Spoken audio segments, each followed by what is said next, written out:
That's Cathaoirleach, and I think the summation by Deputy Callan is a really good chronology of what happened over the Brexit process.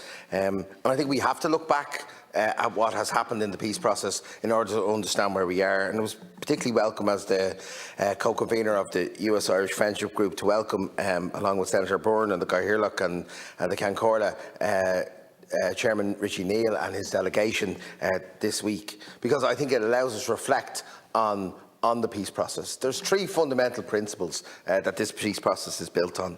The first one was the statement by the British government in 1990 that they had no selfish or strategic economic interest in the North. That was hugely important because it allowed the communities in the North to deal with the British government and for the Irish government to deal with the British government. It allowed the second principle, the principle of consent, to emerge. The idea that we in the South were willing to understand that there was a majority in favour of the Union in the North, and that the principle of consent emerged, and it was one of the things that allowed us to replace Articles 2 and 3 in our Constitution and to believe in that principle of consent. And the third principle was the principle of parity of esteem.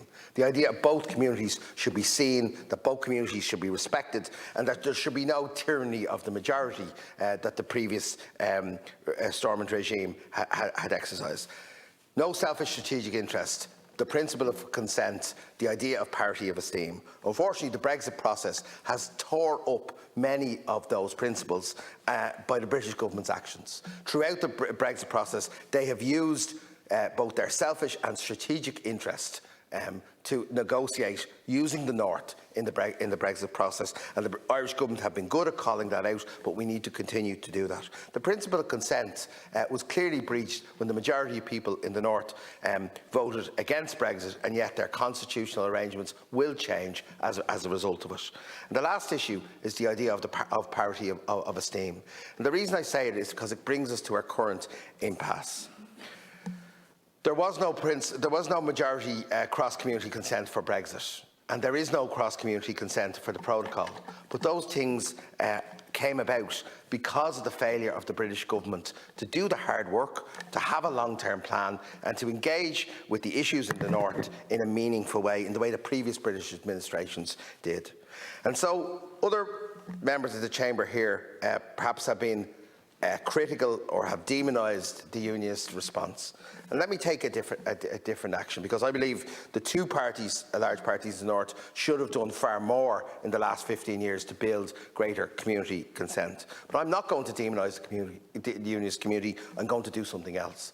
I'm going to invite them to work with us in the South on how we share this island. I may want to end in it being a united Ireland. They may want to protect their traditions and remain in Britain. But in the meantime, we can work together to share this island, to protect Unionist traditions, and to ensure that we can control our own destiny.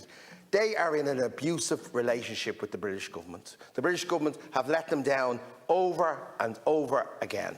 And this week, the British government, again tearing up another principle, have taken unilateral actions in order to govern Northern Ireland from Westminster, which nobody on this island wants to see. They've taken unacceptable action on victims. They've taken unacceptable actions in terms of the protocol. And while I welcome the Irish Language Act, it is again another unilateral action by the British government. The Unionist community are open to work with us, Ceann Comhairle, and I encourage them to do that through the Shared Island Initiative. I know, I have to comment.